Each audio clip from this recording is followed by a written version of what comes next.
ఇన్ని రోజులు తాను తెలంగాణలోనే పోటీ చేస్తానన్న మాటలు కట్టిపెట్టి ఇప్పుడు ఏపీలో పోటీకి దిగిన ఆమెకు భారీ మద్దతు లభించింది. ఆమెకు తమ పూర్తి సపోర్ట్ ఉంటుందని కూడా హామీ ఇచ్చారు. ఇంతకీ ఆమె ఎవరు? ఆమెకు సపోర్ట్ ఇచ్చిందెవరు? Let's watch.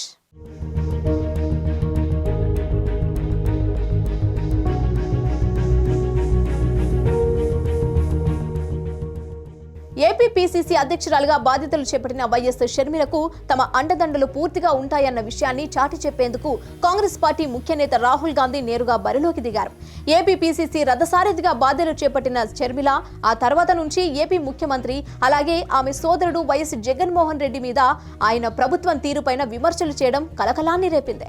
రాజకీయ ప్రయోజనాల కోసం అన్న మీద ఇలాంటి మాటలు మాట్లాడడమా అంటూ వైసీపీ నేతలు అభిమానులు షర్మిలపై విరుచుకుపడుతున్నారు. ఈ క్రమంలో సోషల్ మీడియాలో షర్మిల మీద వైఎస్ వివేకానంద కుమార్తె డాక్టర్ సునీత మీద వారు పెద్ద ఎత్తున ఫైర్ అవుతున్నారు. ఈ క్రమంలో అనుచిత వ్యాఖ్యలు చేయటం కనిపిస్తోంది. కొద్ది రోజులుగా సోషల్ మీడియాలో పెడుతున్న పోస్టులపై భారీగా డిబేట్ జరుగుతోంది. ఇలాంటి సమయంలో రాహుల్ సీన్లోకి ఎంటర్ అయ్యారు. షర్మిలకు అండగా నిలిచారు. వైసీపీ అభిమానులు పలువురు సోషల్ మీడియాలో చేస్తున్న అనుచిత వ్యాఖ్యలపై మండిపడ్డారు. మహిళల్ని కించపరచడం అమానుషమన్న రాహుల్ ఇది పశు ప్రవర్తనేనని మండిపడ్డారు.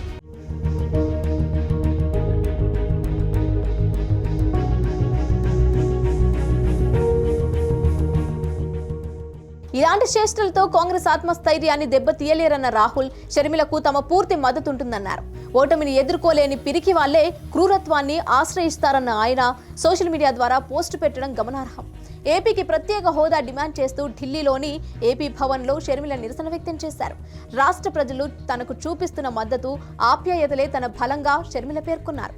మొత్తంగా షర్మిలకు అండగా రాహుల్ నేరుగా సీన్లోకి రావడం చూస్తున్నప్పుడు షర్మిల వెంట కాంగ్రెస్ ఉందన్న సంకేతాల్ని తాజా చర్యతో స్పష్టం చేస్తారన్న మాట వినిపిస్తోంది.